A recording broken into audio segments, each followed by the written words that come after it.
आइए चुरिंदी 1 टू 1 पर अभी देखते हैं।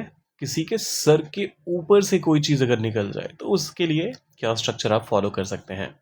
सीधा-सीधा कहिए। अच्छा देखिए, यहाँ पर आप सारे जो स्टेटमेंट्स देख रहे हैं, ये पास्ट में है। अगर आपका स्टेटमेंट प्रेज़ेंट में है तो आप उसके हिसाब से भी चीज़ें मॉडिफ़ाई कर सकते हैं। तो सबसे पहले आप लेंगे सब्जेक्ट, यहाँ पर कहा जा रहा है उसकी, तो हिज़ कह देते हैं। बात मेरे सर के ऊपर से निकल गई। अब यहाँ पर हिज़ के बाद आप या तो हिज़ वर्ड्स कह सकते हैं, एक तरीका ये हो सकता है, या फिर आप कह सकते हैं व्हाट ही सेड। दोनों ही तरीके बिल्कुल सही हैं। तो ये तो हमारा सब्जेक्ट हो गया। फिर आता है वेंट राइट ओवर, और फिर जो भी आपका सब्जेक्ट है उसका पोजेसिव फॉर्म आप यहाँ पर डालते हैं। तो मैं यहाँ पर पोजेसिव प्रोनाउन डाल देता हूँ और फिर head. So what he said went right over, और किसके सर के ऊपर से निकल गई? मेरे सर के ऊपर से, my head.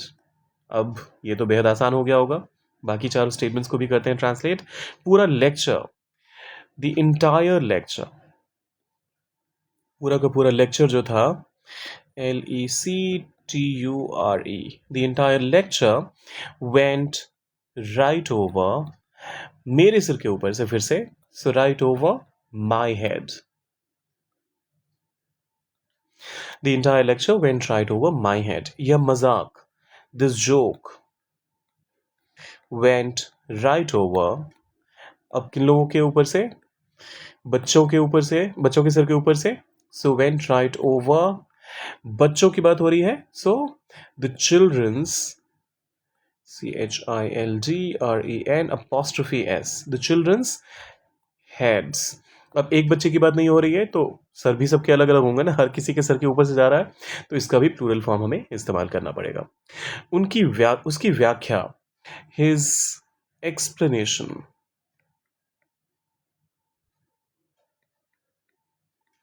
Went right over, मेरे सिर के ऊपर से फिर से कहा जा रहा है, सो राइट ओवर माई हेड।